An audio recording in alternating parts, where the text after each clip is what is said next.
Hello everyone, welcome back. I'm Kris. Didn't really get a whole lot of sleep, so I'm just recording. This is Napoleon Invades the Holy Land, 1799. This was another part of the Napoleon, just was in Egypt. Well, he's still there. So this is still kind of covering that. So we're going to break this down into two parts, and I'm sure there's probably an ad or something like that, but it looked like it went beyond that part. So I'll probably, I'll do maybe 14 minutes or something like that, and then we'll go from there. Okay. Before I get started, there's a thanks button on the channel. You can donate. You don't have to. You can subscribe if this type of stuff you like. Bell and anything else, just thumbs up. That helps. Okay, video. February 1799. French General Napoleon Bonaparte has conquered Egypt. But his grip on the country is threatened by revolt, and the British have destroyed his fleet, cutting him off from reinforcements.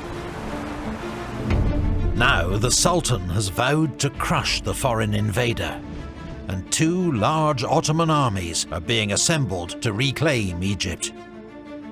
But Napoleon will not sit and wait for them quietly. He has decided to strike first.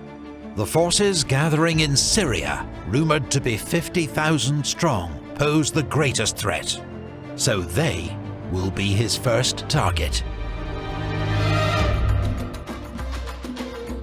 On the 10th of February, Napoleon leads a force of just 13,000 men into the Sinai Desert, bound for the Holy Land. It's all the men he can spare, with so many needed to hold down Egypt. Nevertheless, it's a highly motivated, experienced and well-led force, organised into 4 infantry divisions and a cavalry brigade, commanded by Murat. For Napoleon, speed and surprise are imperative, but things start to go wrong very quickly. The French are again poorly prepared for the harsh conditions and heat of the desert. Water is scarce. Food runs short. At El Arish, they unexpectedly find the town garrisoned by 3,000 Ottoman soldiers. The siege holds Napoleon up for 11 days and costs 400 casualties, both of which he can ill afford. The garrison's surrender is secured only with generous terms. They are disarmed, but allowed to leave after swearing an oath not to take up arms against the French for a year. The French army continues into Palestine. I'm guessing he expects to be out of the country in a year. So, hey, he doesn't care. Its fertile plains and fruit trees a relief after the desert. On the 24th of February, the French occupy Gaza, where they're delighted to find large stores of food and ammunition abandoned by the Ottomans. Napoleon's next objective is the port city of Jaffa, held by 5,000 Ottoman soldiers. His field guns blast away at its stone walls, until finally a breach is made. But when Napoleon sends a messenger to invite surrender, to spare both sides the horrors of an assault, the Ottomans cut off his head and display it from the city walls. Enraged French soldiers storm the breach and overwhelm the defenders. Then they flood into the city, embarking on a killing spree that lasts 24 hours. The sights were terrible, wrote one French witness. The sound of shots, the shrieks of women and fathers, piles of bodies, the smell of blood, the shouts of victors quarrelling about loot. The butchery is indiscriminate. Women and children are slaughtered alongside 2,000 Ottoman soldiers. The next day, order is gradually restored, but more horrors are to come.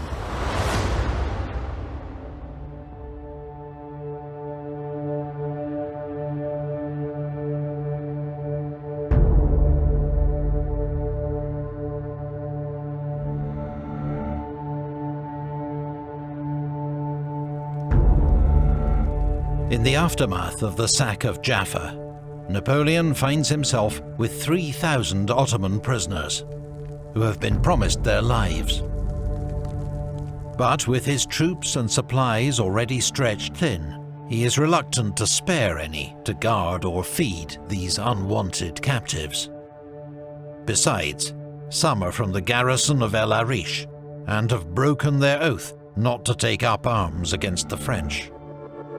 And they beheaded his messenger. After conferring with his officers, Napoleon gives the order to execute the prisoners. Over 3 days, the French lead the prisoners in batches to the beach and slaughter them. Some are shot, some are simply driven into the sea, and by the 3rd day, French troops are ordered to use bayonets to save their ammunition. It is an atrocity that Napoleon will defend for the rest of his life. I had no choice, he insists many years later. But the massacre... So I get the dilemma.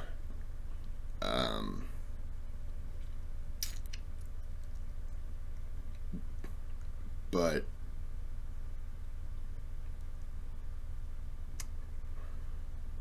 yeah, I mean, it's not good. Neither was the 24-hour slaughter of the town. It kind of makes you question, why did he stop it? To make these people think they were going to be safe. And then, nope. Yeah. War is just brutal. Provide easy propaganda for his enemies. While if the intention was to terrify his enemies, it seems only to have encouraged them to fight harder. As if by divine judgment, within days, hundreds of French soldiers fall sick with bubonic plague. Napoleon shows considerable bravery, visiting the sick in hospital, an act later celebrated by his own propaganda machine. Napoleon now heads towards his main objective, Acre.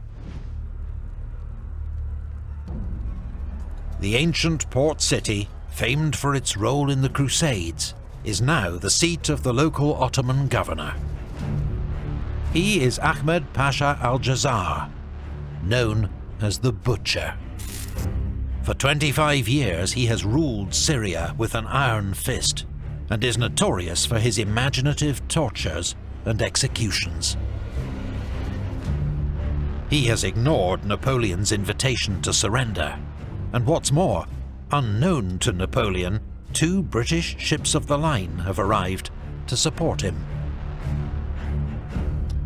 Napoleon arrives at Mount Carmel, 12 miles south of Acre, just in time to see the British capture a coastal convoy carrying his vital siege guns. Their loss is a massive blow to his hopes for a quick siege.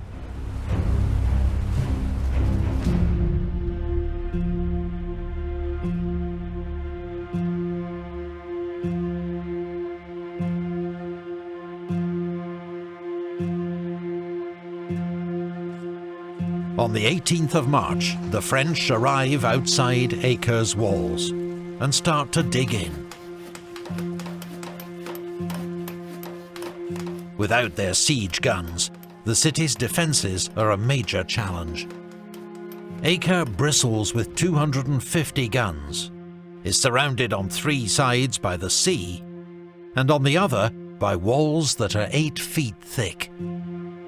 The British control the sea, ensuring easy resupply, and have landed Marines, naval gun crews, and now Napoleon's own siege guns to bolster the defences.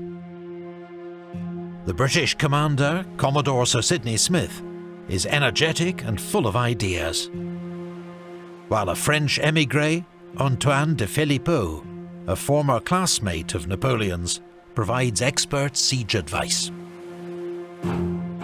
10 days after their arrival, the French bombardment begins.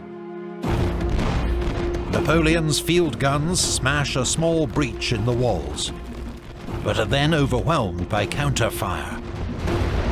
40 gunners are killed, and all but 3 guns disabled.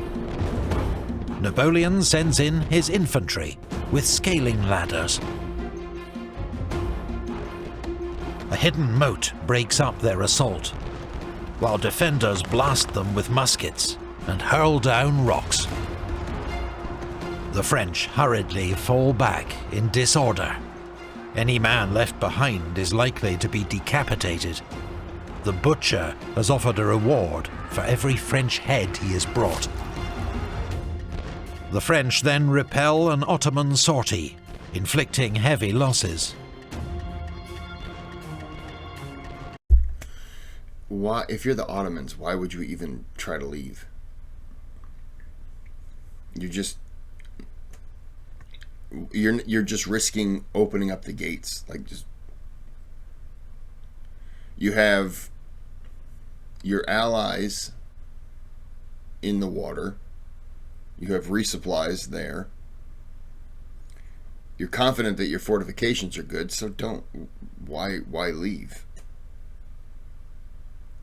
Just keep blasting them. I'm sure I'm looking at it wrong, but that's just what I would do. I understand trying to attack them, I get it, but I don't think I would make that call. But that's just me. And I certainly don't know anything about war. The siege of Acre enters a stalemate. Napoleon will wait for heavier guns to arrive from Alexandria before he risks another assault.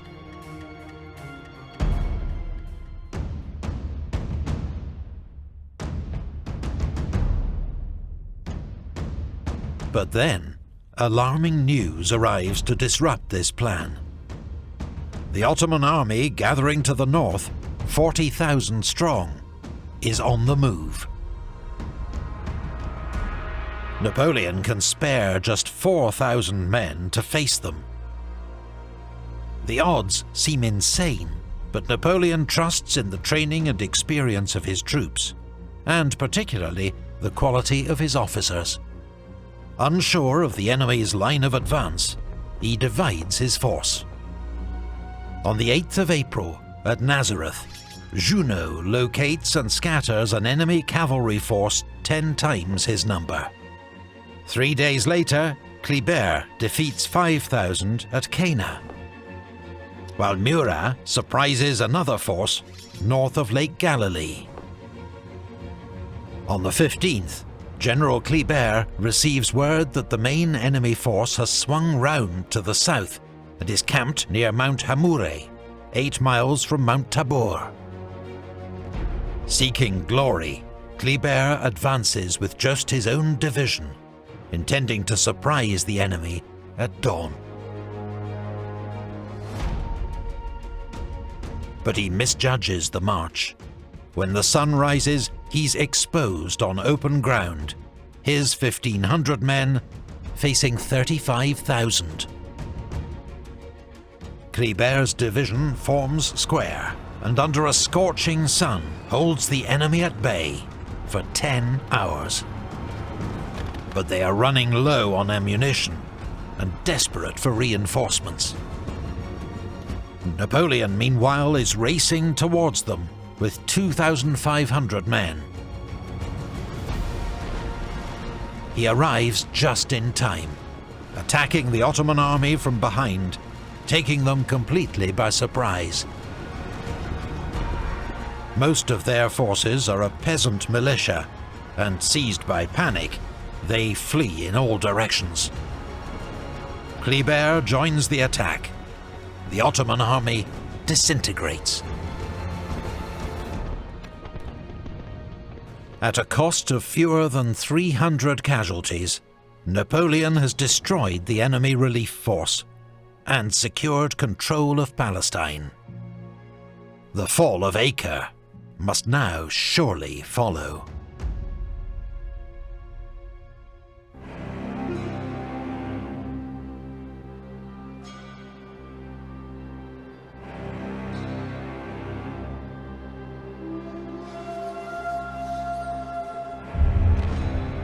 But at Acre, the situation is deteriorating for the French. Without control of the sea, they can do nothing to prevent supplies and reinforcements entering the city. While their own ammunition stocks are so low, men are sent to find spent cannonballs to fire back at the city. Most alarmingly, plague breaks out in the French camp, with around 20 new cases every day. Then, suddenly, a chance to end the siege. What was the death rate for the bubonic plague? I always thought it was not very good, but I'm sure people survived. But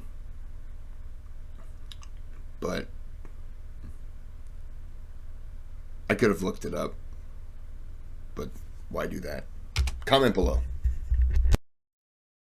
On the 24th of April, the French explode a mine under one of Acre's towers, causing serious damage. Napoleon orders an immediate assault. Hundreds of grenadiers charge forward. But once more, they come under torrential fire and have to fall back. The clock is ticking for Napoleon. Surely it won't be long before the Ottoman army assembled at Rhodes makes its move. And he fears having to recross the Sinai Desert in high summer, when the heat will be lethal. I'm going to go ahead and stop it there, because it's not a full 30. So we'll stop it there, and it looks like the Battle of Acre is about to really take place. So come back for part 2, which should be out tomorrow. But until then, thanks for watching. Hope you enjoyed the video up to this point, and have a good day, have a good night. Come back for the battle.